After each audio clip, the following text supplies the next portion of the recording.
नमस्कार दोस्तों, आपका स्वागत है। और क्या आपको पता है, M S Dhoni Mumbai Indians के अंदर जाने वाले थे 2008 के ऑक्शन के अंदर, और ऐसा लगभग होने ही वाला था, लेकिन सीएसके ने आखिरी में अपना दावा बोला था और एम एस धोनी को खरीदा था। और इसकी पूरी स्टोरी एक अंदर से, और सबसे पहली राइवलरी यही से चालू होती है, एम आई सीएसके की। फिर जाके हम कहते हैं एल क्लासिको और ये सब। तो शुरुआत करके मानस, आप कुछ इंट्रोडक्शन देना चाहेंगे? बहुत इंटरेस्टिंग टॉपिक है आईपीएल का ये। अरे भाई यार, पहली बात तो यहाँ पे बहुत ठंड हो रही है, तो इधर बॉन फायर के अंडर में बैठना पड़ रहा है। बहुत ज्यादा ठंड हो और रही है यहाँ पे और तो ये फिर। बता दूं कि हम दोनों की तबीयत भी ऐसी खराब हो रखी है, फिर भी हम वीडियो बनाने आए, क्योंकि पहुंचाना था स्टोरी, क्योंकि बहुत इंटरेस्टिंग स्टोरी थी। तो आपका भी सपोर्ट चाहिए थोड़ा सा। हाँ मानस, आप क्या कह रहे थे? हाँ तो देखो भाई, ये जो मुंबई और चेन्नई वाली राइवलरी है, आप जानते हैं सबसे बड़ी राइवलरी है। काश वो धोनी उस टाइम पे आ जाते। तो भाई दो चीज़ हो सकती थी, एक तो 9 ट्रॉफीज हो जाती है, अगर टोटल मिला के 5 और 4 9 ट्रॉफीज हो गई। उसके बाद अगर देखो तो एक चीज़ और है कि लोग जो एमआई के ऊपर जो फिक्सिंग के आरोप लगाते हैं वो भी लगाना बंद कर देते धोनी की वजह से।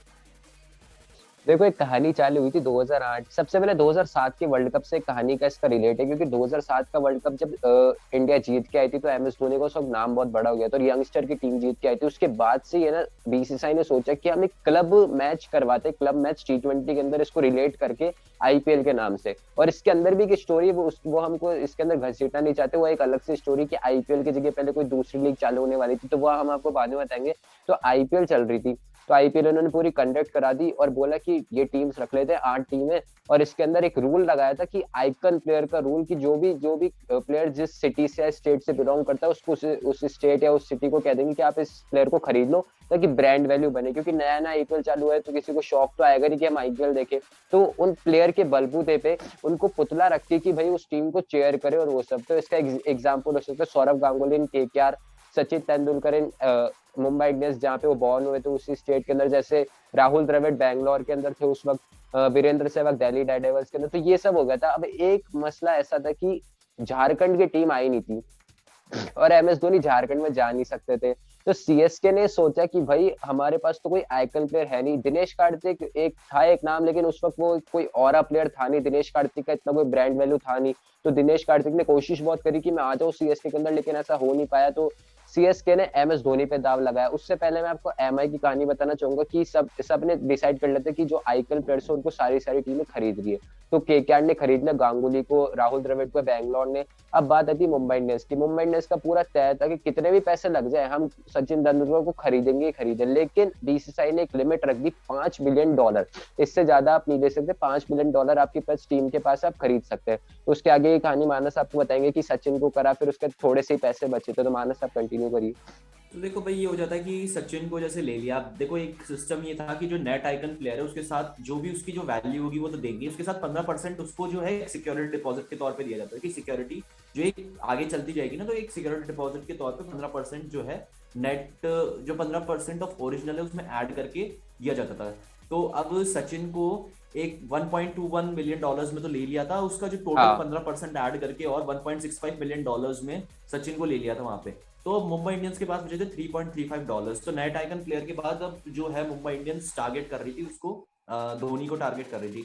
अब धोनी, आप निशान ने जैसे बताया कि वो झारखंड से हैं, तो अब झारखंड से तो ना झारखंड की कोई टीम थी उस टाइम पे।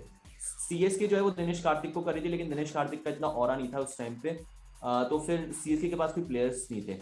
फिर उसके बाद क्या होता है, ऑक्शन में जब ये टीम उतरती है, तो अब दोनों टीम्स के बीच में ये वो पहले से ही चालू हो जाती है राइवलरी की धोनी को तो लेके जाना है। लेकिन अब दिक्कत ये पड़ जाती है कि $3.35 मिलियन के साथ तो एमआई उतर रही है धोनी को लेने, लेकिन सीएस के $5 मिलियन से ज्यादा उतर रही थी। तो ये सीएसके ने बिड जीत ली थी और एमएस और धोनी हम सबसे आपको महंगे बताएं प्लेयर बन कि गए थे उस समय। नीता अंबानी ने पहले, एक दिन पहले अनाउंस कर दिया था कि हमारा पहला प्लेयर सचिन तेंदुलकर है, लेकिन दूसरा प्लेयर एम एस धोनी होगा एज अ कैप्टन।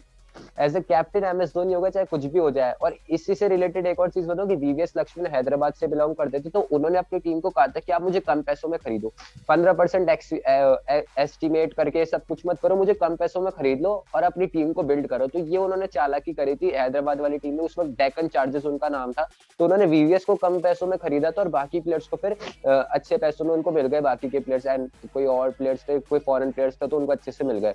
तो एमआई के अंदर जो उनके ओनर थे नीतम वानी, उन्होंने एक दिन पहले अनाउंस कर दिया कि धोनी तो हमारी टीम में ही आएंगे। और सीएसके ने सोचा था कि भाई एक एक कैप्टन हमको मिल रहा है, 2007 वर्ल्ड कप जिसने जीता है, हमारी ब्रांड वैल्यू उनसे बन सकती। तो एन श्रीनिवासन ने दाव खेला $5 मिलियन और सामने 3.35 जीतेगा हमेशा $5 मिलियन ही, तो उन्होंने बिड लगाते गए और highest bid M S Dhoni को मिली 2008 के अंदर 1.15 मिलियन डॉलर्स के अंदर उनको।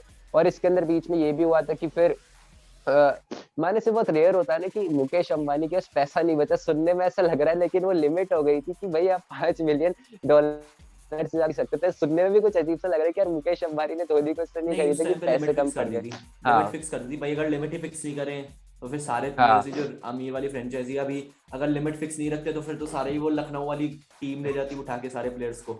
ऐसे हाँ। तो लिमिट फिक्स रखती है, और ये जो फंडिंग होती है उनकी बीसीसीआई करती है पूरी। तो एम एस धोनी आ गए थे सीएसके के अंदर, सबसे ज्यादा पूरे 2008 के अंदर सबसे महंगे खिलाड़ी वो ही थे और उनको कैप्टन बनाया सीएसके ने। उसके बाद से पूरा ऑक्शन का हुआ और उन्होंने सारे प्लेयर्स खरीद लिए। एमआई के पास 33.5 करके जो पैसे बचे थे उस मिलियन के अंदर से उन्होंने बाकी टीम को बनाया। उसके बाद ये हुआ कि सीएसके एमआई 2008, 3.35 बिलियन डॉलर्स। हाँ सीएसके एमआई दोनों 2008 का नहीं जीती और ले गई राजस्थान।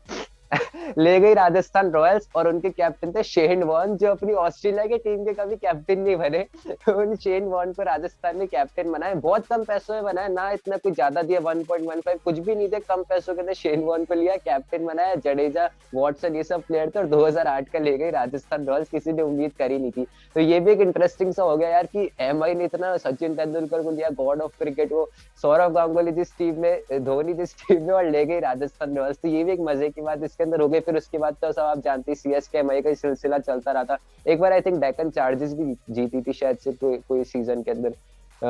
डेक्कन चार्जर्स शायद से 2009 किसी में जीती थी शायद से, मानस डेक्कन चार्जर्स भी जीती। डेक्कन हाँ चार्जर्स 2009 तो ये हुआ था और फिर इसके एडम अगले गिलक्रिस्ट की साल, कप्तानी में जीती।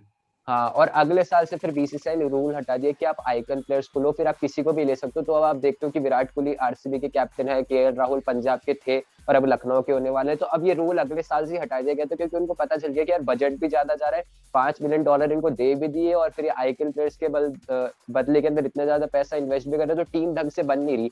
तो आइकन प्लेयर्स का बस एक साल ही था कि थोड़ी सी ब्रांड वैल्यू बन जाए, और उसके बाद से जो बीसीसीआई के और टीवी चैनल्स की इतनी इनकम हुई थी कि भाई उन पूरा आईपीएल देख रहे थे उन प्लेयर्स के बलबूते पे, तो उसके अगले साल से हटा दिया कि आइकन प्लेयर्स की किसी भी टीम के अंदर ये प्लेयर्स जा सकते। तो आप देखते कि रोहित 15% का जो था वो भी अगले साल से हटा दिया था 2009 से। तो आप मान के चलिए कि पूरा ऐसा कुछ होता नहीं, जो हाईएस्ट प्लेयर मिलता है 17 करोड़ उतने का तो उतना ही होता है। तो ये बहुत ही इंटरेस्टिंग स्टोरी थी। अगर ऐसा हो जाता मानस की धोनी मुंबई के अंदर चल जाते तो आपको क्या रिएक्शन होता, कैप्टन होते वो? क्या बोलूं यार, मैं बोलना नहीं चाहता। मैंने विकिपीडिया के पे जो स्टोरी पढ़ी थी तब मैं तो ये यार पूरी स्टोरी थी। अगर आपको स्टोरी अच्छी लगी तो वीडियो को लाइक कर देना, शेयर कर देना, चैनल को सब्सक्राइब कर देना। और एक नाम और था, पंजाब के अंदर युवराज सिंह गए थे, उनको कैप्टन बना गया था। तो लिस्ट ये थी कि सचिन तेंदुलकर, सौरव गांगुली, राहुल द्रविड़, युवराज सिंह, वीरेंद्र सहवाग, ये सारी अपनी आइकन प्लेयर्स की टीम के अंदर गए थे कि भाई जो जिससे ब्रांड वैल्यू बना सके, और इन्होंने उतनी ब्रांड वैल्यू बनाई भी थी। आरसीबी ने राहुल द्रविड़ को दिया था और उस वक्त वो कैप्टन थे। तो यही था पूरा। अगर आपको न्यूज और ये मतलब स्टोरी अच्छी लगी तो वीडियो को लाइक कर देना, शेयर कर देना, चैनल को सब्सक्राइब कर देना। ऐसी इंटरेस्टिंग अपडेट्स हम आपके पास लाते रहेंगे, स्टोरीज भी लाते रहेंगे। बहुत बहुत शुक्रिया वीडियो को देखने के लिए।